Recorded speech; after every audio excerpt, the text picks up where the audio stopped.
These are the new DZOFILM Arles lenses, a new range of cinema primes which are designed to sit alongside their Vespid primes as a higher optical quality but physically larger option for filmmakers. At launch, these are a 5-lens set with a 25, 35, 50, 75 and 100mm, all T1.4, which is much faster than the Vespids, which are T2.1. They've also announced that this is going to expand to a 10-lens set in the future, with focal lengths ranging from 14 to 180mm. They weigh roughly 1.7 kilograms each, and all 5 of them are the same size with the gears in the same places. They cover VistaVision sensors with a max image circle of 46.5mm. But let's take a look at how they actually look. The first thing that jumped out when filming with these was how clean they looked. They really feel like a clear step up in quality over the Vespid primes. They really reminded me actually of the Sigma Cine primes and the Tokina Vista primes. That kind of clean but neutral look, while still having a warm and pleasing tone to them. They're not cold or sterile at all. If we look at the more controlled tests in our showroom, this clean neutral look is very evident. As we move through the focal lengths, keep an eye on those fairy lights behind Olivia and the fall off on her face. Both are very smooth and match as we go through the focal lengths. We've been really impressed here with the whole range. The 25mm is perhaps the weakest in this test, although, to be honest, this is a bit of a strange shot for a lens as wide as the 25mm, so that might not be that fair.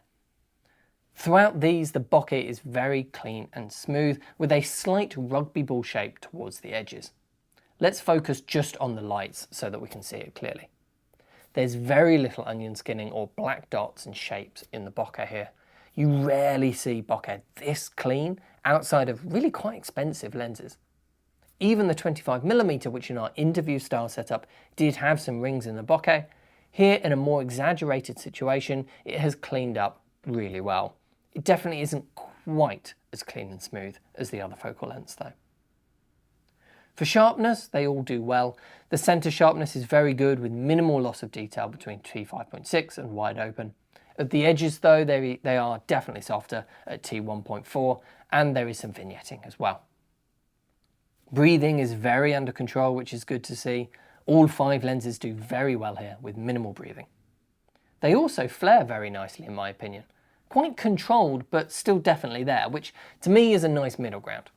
We were also very impressed at how consistent the flaring is across the range. Again, not something we often see on lenses at this price point. Now the obvious question which I think a lot of customers will have is how do these compare to the Vespids? Well, they're very different lenses, of course. The Arles do cost more, although not perhaps as much more as you would have first thought. They're definitely much larger physically. They weigh nearly twice as much. And just look at the difference in the cases to transport these for the real world impact of this.